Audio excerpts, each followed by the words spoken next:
Sebentar lagi kita hadirkan Kultum Ramadan yang dipersembahkan oleh Ponpes Al-Fakhriyah Batu Raja bersama Kiai Haji Zulfan Maron SPDI MSI.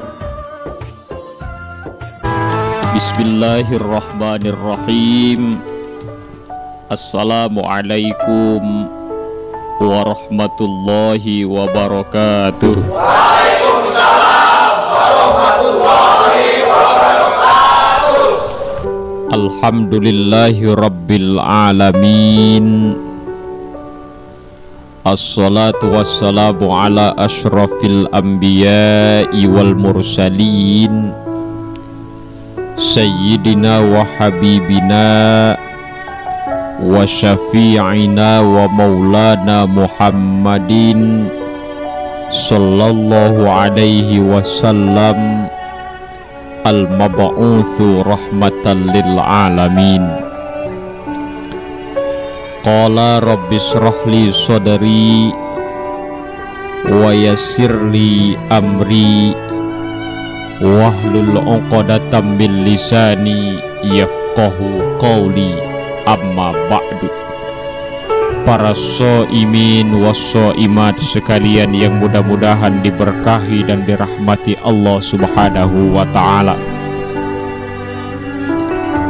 Kalau pada pertemuan sebelumnya sudah saya sampaikan masalah pesan moral ibadah puasa Ramadan, yaitu membangkitkan kepekaan kita kepada sesama. Setelah kita diminta untuk melakukan puasa di bulan Ramadan ini, Allah pun ingin uji kita. Allah pun ingin tes seberapa besar kedermawanan kita. Ini ujiannya bersifat wajib. Mudah-mudahan kalau yang wajib ini sudah bisa kita laksanakan, mudah-mudahan akan berujung kepada hal-hal yang sunnah. Apa ujian kepekaan kepada sesama yang Allah berikan di akhir bulan Ramadan ini? Allah perintahkan manusia-manusia muslim untuk menunaikan ibadah zakat. Seringkali Allah Subhanahu wa ta'ala gandengkan antara ibadah salat dan ibadah zakat di dalam Al-Quran. Aqimis shalah wa atuz zakah, kata Allah, dirikan salat dan tunaikan zakat. Karena memang ketika manusia itu sudah benar sholatnya, maka akan lahir dari dirinya keinginan-keinginan untuk membantu sesamanya.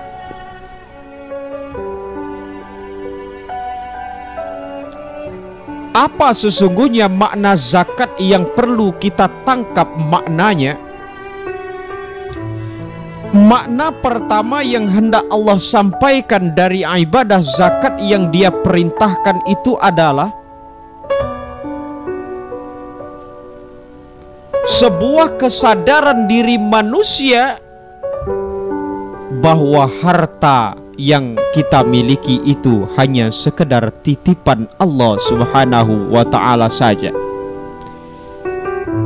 Kita tidak punya hak kepemilikan apapun, karena semuanya adalah hanya sekedar titipan Allah Subhanahu wa ta'ala. Maka kalau harta benda kita ini hanya sekedar titipan, kita tidak boleh menyombongkan titipan ini. Kenapa? Ya titipan.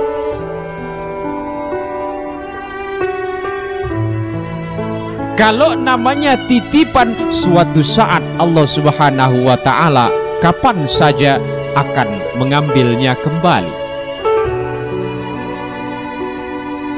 Banyak orang kaya raya, serba mampu, rumah mewah, mobil mengkilat.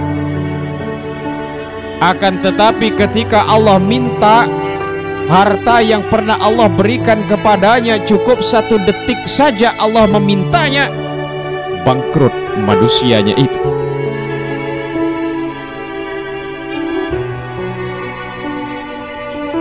Harta benda manusia hanya sekedar titipan. Banyak orang-orang kaya di Jogja dulu ketika datangnya gempa, dalam jangka waktu cuman beberapa detik dia sudah ikut antri bagi supermi. Di mana kekayaannya yang dulu? Di mana kekuatannya yang dulu? Ketika Allah minta harta benda itu untuk kembali kepada Allah, maka tidak ada kesulitan bagi Allah untuk mengambilnya. Kenapa? Karena memang harta adalah titip. Kemudian yang kedua, zakat berfungsi untuk membersihkan dan mensucikan harta-harta yang kita miliki. Tapi jangan salah paham. Kadang-kadang orang salah paham, mentang-mentang fungsi zakat adalah membersihkan dan mensucikan harta yang kita miliki, akhirnya berlomba-lomba merampok, berlomba-lomba maling, menumpuk-numpuk harta, berlomba-lomba korupsi. Ketika bulan Ramadan dia keluarkan zakatnya, dia yakin dengan zakat itu hartanya menjadi bersih dan suci. Bukan ini maksudnya. Tapi yang dimaksudkan dengan membersihkan dan mensucikan harta adalah, yang pertama, bahwa di dalam harta manusia itu Allah titipkan harta-harta orang lain kepadanya. Ada milik orang lain di dalam harta yang kita miliki itu. Nah, inilah yang perlu kita keluarkan zakatnya. Kalau kita tidak keluarkan zakat dari harta kita itu, maka kita berarti telah memakan harta orang lain. Kenapa? Karena dalam harta kita Allah titipkan harta orang lain di dalamnya. Ini makna yang pertama. Kemudian makna membersihkan harta yang kedua adalah, seringkali harta kita ini membawa kita atau membuat kita lalai dalam mengabdikan diri kepada Allah. Kalau dulu belum ada sepeda, rajin sholat tepat waktu. Allah karuniakan harta berupa sepeda, saking enak, saking asyiknya muter-muter makai sepeda ini, akhirnya sholatnya mulai telat. Dulu sebelum Allah karuniakan televisi, kita rajin betul membaca ayat-ayat suci Al-Quran. Tetapi ketika Allah sudah anugerahkan kita kepada televisi, Al-Qurannya pun sudah mulai tergeser dari sinetron-sinetron yang ditayangkan. Harta kadang-kadang telah membuat kita lalai dari menyembah Allah Subhanahu wa ta'ala. Maka dengan dikeluarkan zakatnya, harta-harta kita yang agak kotor akibat kelalaian kita kepada Allah inilah yang akan menjadi suci dan bersih lagi. Para shaimin was shaimat sekalian yang berbahagia, kemudian makna yang ketiga dari diwajibkannya atau diperintahkannya ibadah zakat ini akan membangun sebuah kesadaran pada diri manusia bahwa hidup di dunia ini memang tidak bisa sendiri. Kita butuh bantuan dan kehadiran orang lain. Makanya kita disebut dalam ilmu sosial itu sebagai zon politikon, adalah makhluk sosial yang memang tidak bisa hidup sendiri. Kita murni butuh bantuan orang lain. Dan bermacam ragamnya model-model manusia yang Allah ciptakan inilah ternyata yang membuat dunia ini menjadi indah. Orang kaya butuh orang miskin butuh kehadiran orang kaya.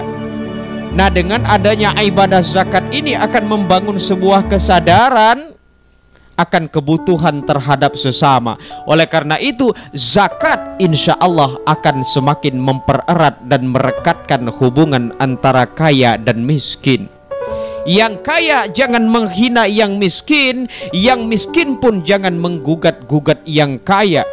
Kenapa? Karena kita saling membutuhkan satu sama lain.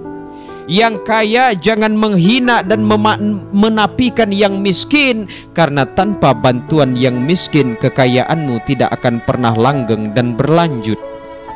Yang miskin pun jangan merasa tidak butuh dengan yang kaya, karena kita betul-betul butuh uluran tangan dari yang kaya raya itu.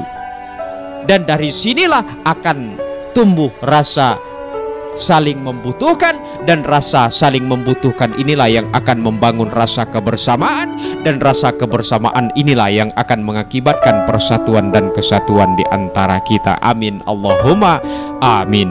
Terima kasih atas segala perhatiannya. Mohon maaf atas segala kekurangannya. Billahi fi sabilil haq fastabiqul khairat. Hasbunallahu wa ni'mal wakil. Wassalamualaikum warahmatullahi wabarakatuh.